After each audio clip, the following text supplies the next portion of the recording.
Pai do Senhor para os irmãos, você está no canal A Luz da Bíblia, Daniel Silva. Nós cumprimentamos a todos nessa noite. Estamos aqui para trabalhar na lição de número 8, que nós viemos ao longo desse trimestre, com temas diferentes, mas relacionados à bibliologia. A lição de hoje, de número 8, ela tem como título: A Lei e os Evangelhos revelam Jesus.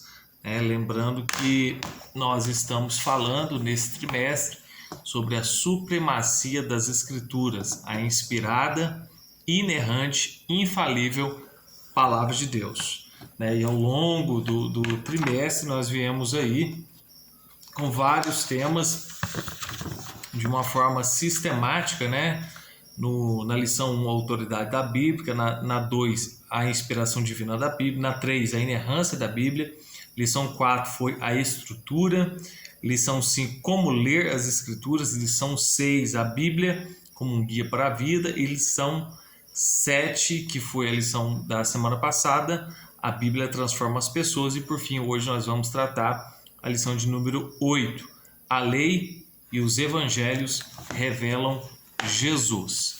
É uma das expressões que será afirmada ao longo das lições, é que o assunto principal da Bíblia Sagrada é Jesus.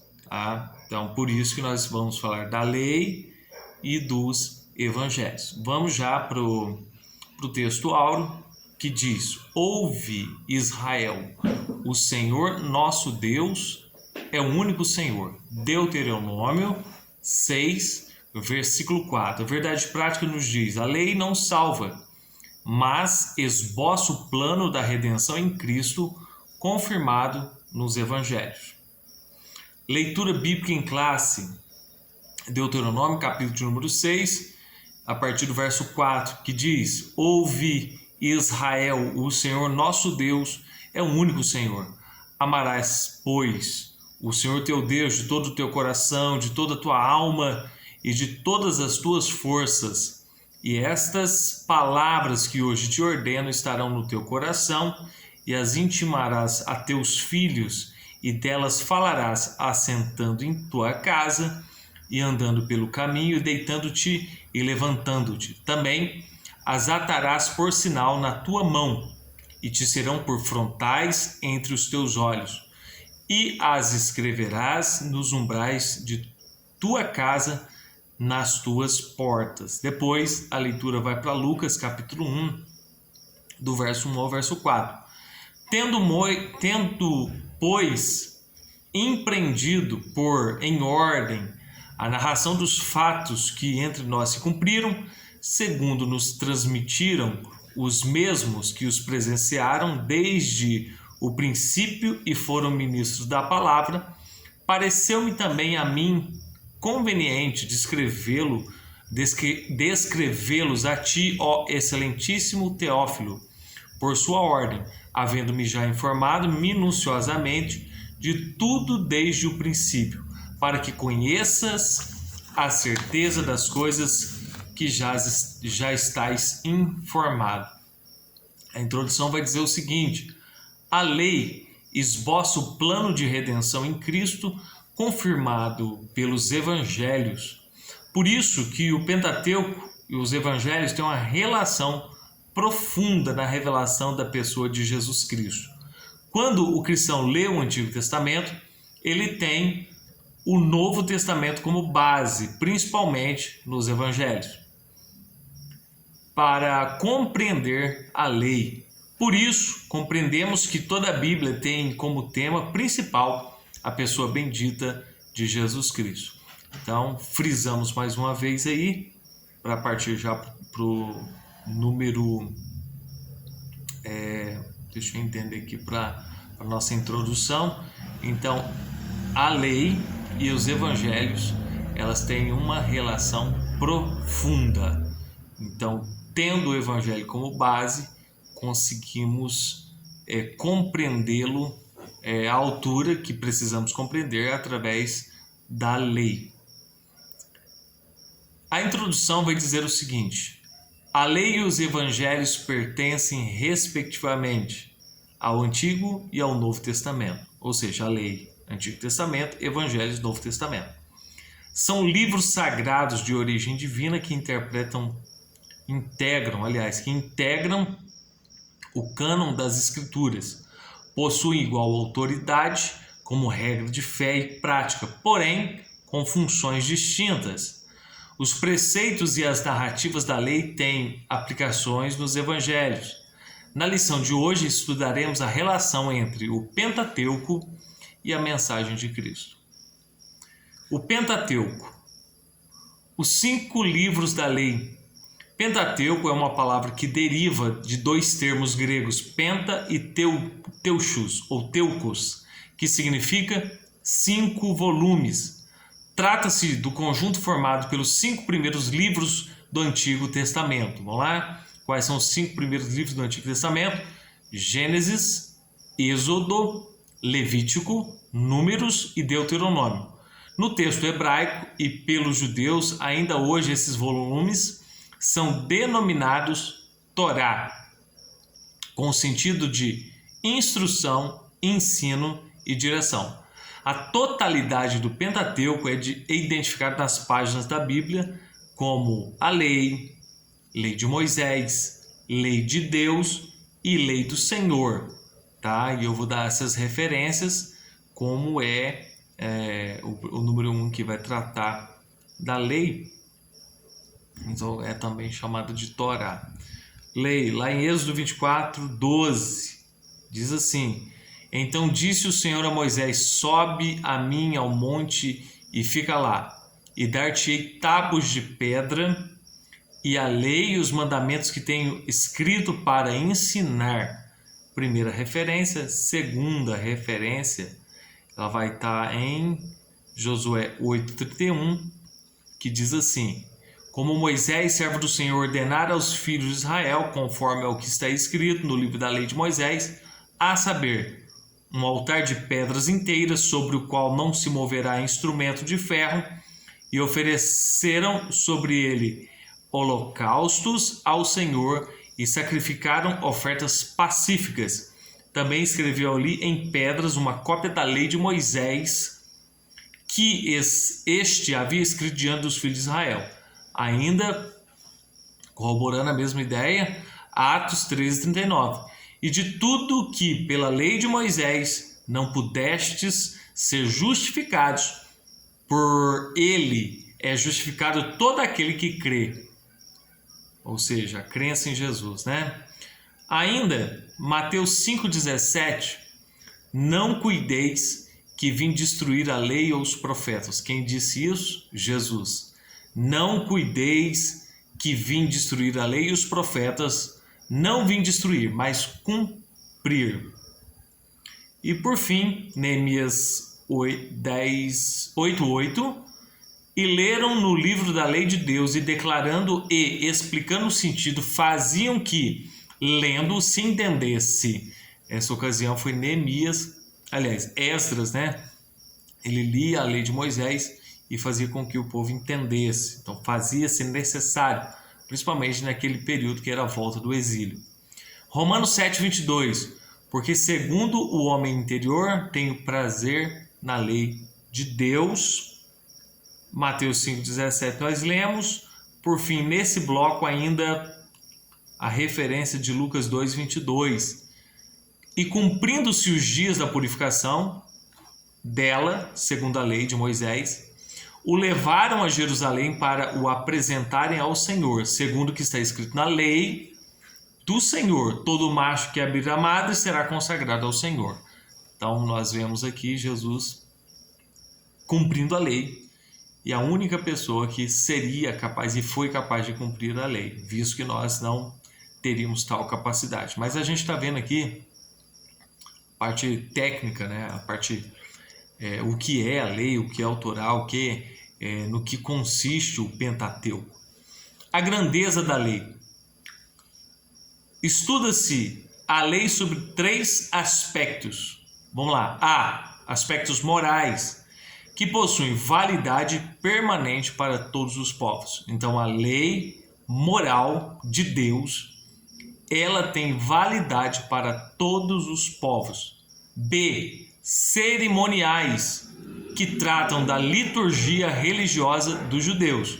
Então já falamos liturgia religiosa dos judeus, não da igreja, mas dos judeus.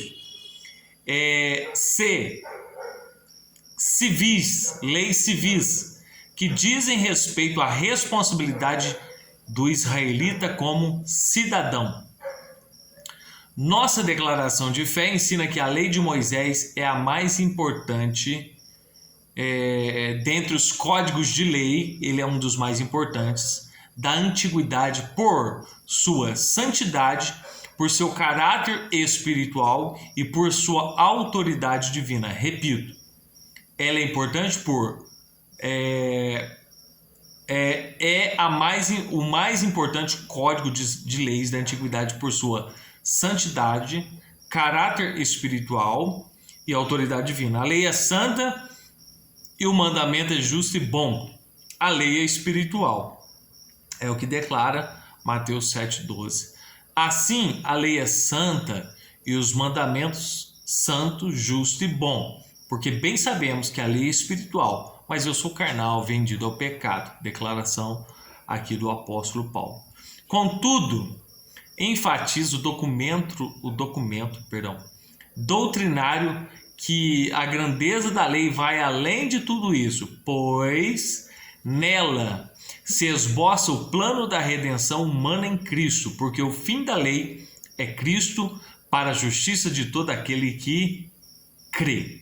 Então, assim, de toda a estrutura da lei, sua estrutura espiritual, moral, o conteúdo de leis civis, de tudo que nós podemos falar da lei, sobre além de ser autoridade divina, dada por Deus, ser santa, mandamento justo e bom, de tudo que a Bíblia declara, nós podemos dar ênfase na sua importância maior, que ela se resume em partes em Romanos capítulo 10, versículo 4, que diz: porque o fim da lei é Cristo, para a justiça de todo aquele que nele crê.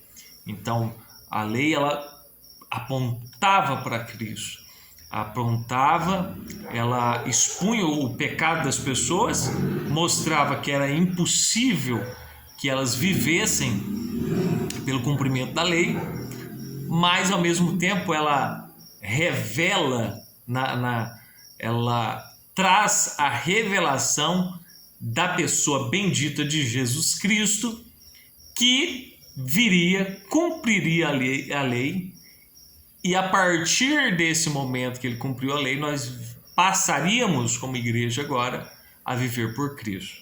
A ênfase aqui é a lei de Deus, a lei de Moisés. A lei de Moisés tem desdobramentos da forma de eu me referir a ela. O objetivo maior dela é apontar alguém perfeito. Esse alguém perfeito é Jesus Cristo.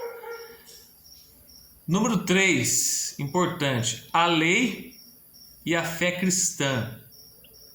Nós já lemos o tópico, nós estamos no tópico de número 1, lemos o subtópico 1, né, que falamos sobre o que é o Pentateuco, que é os cinco volumes, 5 livros escritos por Moisés, que tem como autoria Moisés, é aceito que ele seja o escritor. Nós falamos da grandeza da lei em seus aspectos morais, cerimoniais, civis, a sua origem em Deus, a sua santidade, dos códigos da antiguidade.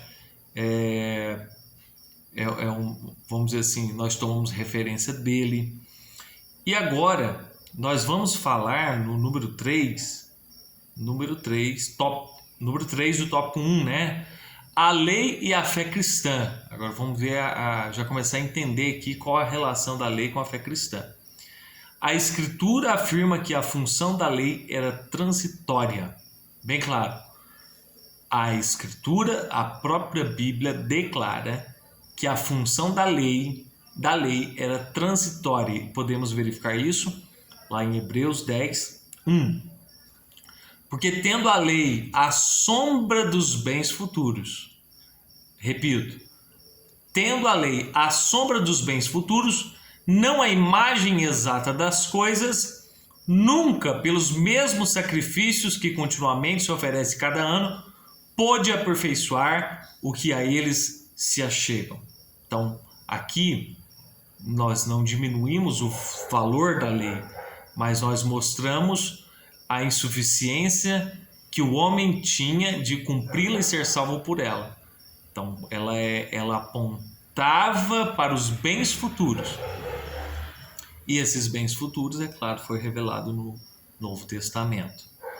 Ela foi dada para revelar o pecado e demonstrar a necessidade da graça. Outra referência. Aí nós vamos para Gálatas 3,19. Repetindo. Ela foi dada para revelar o pecado e demonstrar a necessidade da graça. Logo, pois, para que é a lei? Paulo perguntando. Foi ordenada por causa das transgressões, até que viesse a posteridade, a quem a promessa tinha sido feita, e foi posta pelos anjos na mão de um mediador. Então, confirmamos aí, por causa das transgressões. Assim serviu de aio para nos conduzir à redenção em Cristo. É o que nós vamos ver lá em Gálatas 3:24. De maneira que a lei nos serviu de tutor, de aio. Ela veio nos ensinando, conduzindo, para nos conduzir a quem? A quem é perfeito. E esse alguém é Cristo. Para que pela fé fôssemos justificados. Repetimos mais uma vez. A lei, ela serviu de condutor, de tutor. Ela foi cuidando para que as pessoas um dia chegassem ao estágio da graça e fossem apresentadas a Jesus Cristo, e através da sua morte, da sua propiciação e derramamento de sangue pelos nossos pecados, a aceitação, a rendição a esse sacrifício, nos pudesse o quê? Justificar e inocentar. Então a lei, nesse sentido, ela só conduziu para alguém mais perfeito do que ela, e que conseguiu cumprir cabalmente. A lei encerrou a humanidade debaixo do pecado, né? Vai dar ênfase aqui, ó. Mas a Escritura diz: encerrou tudo debaixo do pecado, para que a promessa pela fé em Jesus fosse dada aos crentes. Desse modo, ninguém pode ser salvo pelas obras. Nós vamos ver lá em Gálatas 2,16, sabendo que o homem não é justificado pelas obras da lei, mas pela fé em Jesus Cristo. Repito, sabendo que o homem não é justificado pelas obras da lei, mas pela fé em Jesus Cristo.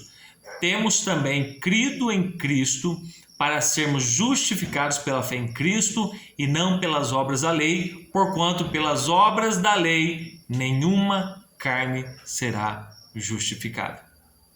Esse verso, grava aí, Gálatas 2,16, ele deixa tudo muito claro, deixa muito bem explicado dentro de poucas palavras. Ainda nesse aspecto, a obra de Cristo, vamos lá, agora vamos falar da obra de Cristo. Neste aspecto, a obra de Cristo nos resgatou da maldição da lei. É o que está escrito lá em Gálatas 3, versículo 13. Cristo nos resgatou da maldição da lei, fazendo-se maldição por nós, porque está escrito: maldito todo aquele que for pendurado no madeiro. Ele foi pendurado no madeiro, e ao ser pendurado no madeiro, ele contraiu para si o pecado da humanidade, foi feito maldição, não que ele é maldito, ele é santo, bendito, mas foi feito naquela ocasião maldição por nós, e justamente a lei previa, né, que quem quebrantasse a lei seria arrancado o madeiro da sua casa e seria pendurado nele. Mas na verdade Jesus cumpriu cabalmente cada detalhe da lei e se fez lei por nós agora. Agora nós vivemos não por outra lei, mas nós vivemos pela lei de Cristo Jesus. Continuando, se fez maldição por nós e nos deu vida mediante o Evangelho. Agora eu vou para 2 Timóteo 1,10. E que é manifesta agora pela aparição de nosso Senhor, Salvador Jesus Cristo, o qual aboliu a morte e trouxe luz à vida e à incorrupção pelo Evangelho. Pelo Evangelho. Então é o Evangelho de Jesus Cristo que trouxe a pessoa perfeita, que fez aparecer e ainda se faz aparecer a pessoa bendita de Jesus Cristo para a nossa salvação, para o livramento da morte eterna mediante a aceitação do nome de Cristo. Cristo, o único sem pecado, cumpriu a lei e inaugurou a dispensação da graça. Nós vamos ver essas referências lá em Efésios 3:2 e Hebreus 4:15, tá? Eu vou para Hebreus 4:15, que diz assim: porque não temos um sumo sacerdote que não possa compadecer-se das nossas fraquezas, porém que como nós em tudo foi tentado, mas sem pecado. Essa parte é muito importante, porque o 4:15 ele faz um comparativo sobre os sacerdotes que ministravam sob a lei e a incapacidade e a deficiência que eles tinham. Mas aí Hebreus 4:15 apresenta um sumo sacerdote perfeito, o Filho de Deus Jesus Cristo, que quando nós nos achegamos a Ele e lançamos sobre Ele nossas fraquezas, nossos pecados e admitimos isso, Ele é capaz de nos compreender e ainda, mediante o nosso arrependimento, Ele é capaz de restaurar-nos a Deus. Somente Ele agora é o único caminho, Ele agora é o único mediador, Ele agora é a única ponte para nos levar a Deus.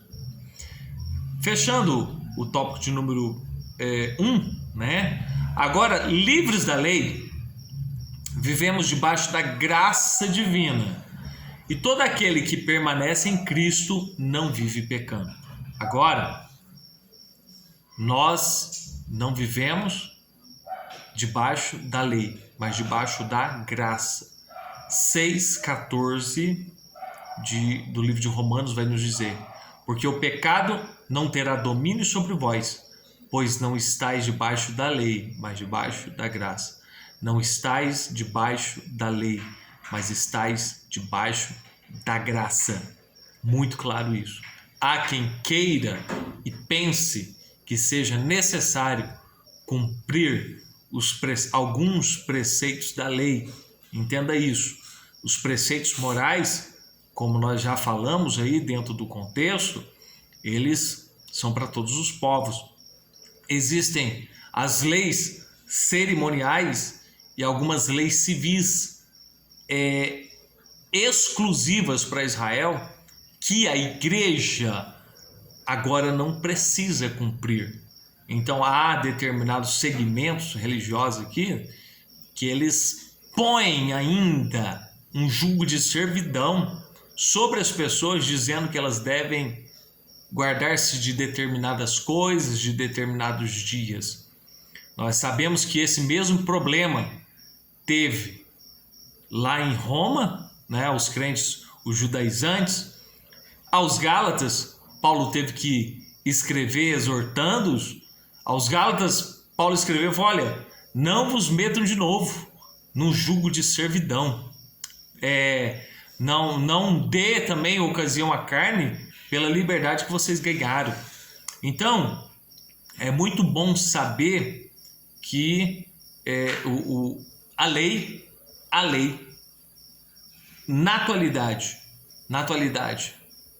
ela é para ser observada, seus preceitos morais, porém, ela não serve como base para, vamos dizer assim, a lei no sentido civil, no sentido cerimonial, ela não serve como referência para salvação. Por quê? Porque se eu falar que a lei é referência para salvação, eu estou tirando a exclusividade daquele que é o único autor e consumador e perfeitor da fé e o único mediador entre Deus e os homens. Por quê? Porque, segundo os textos bíblicos que nós lemos aqui, ele foi o único capaz de cumprir a lei. E todo aquele que permanece em Cristo não vive pecando. Nós já até citamos a explicação desse verso outro dia. Qualquer que permanece nele não pratica o pecado. Qualquer que permanece nele. Nele quem? Jesus Cristo. Não pratica o pecado. Em que sentido? Ele não vai buscar o pecado com as próprias mãos. Não significa que ele não é tentado. E não significa que ele não peque. Porque a Bíblia declara que não há homem que não peque. Mas ele vai procurar não errar. E se por acaso errar, nós entendemos que foi por acidente.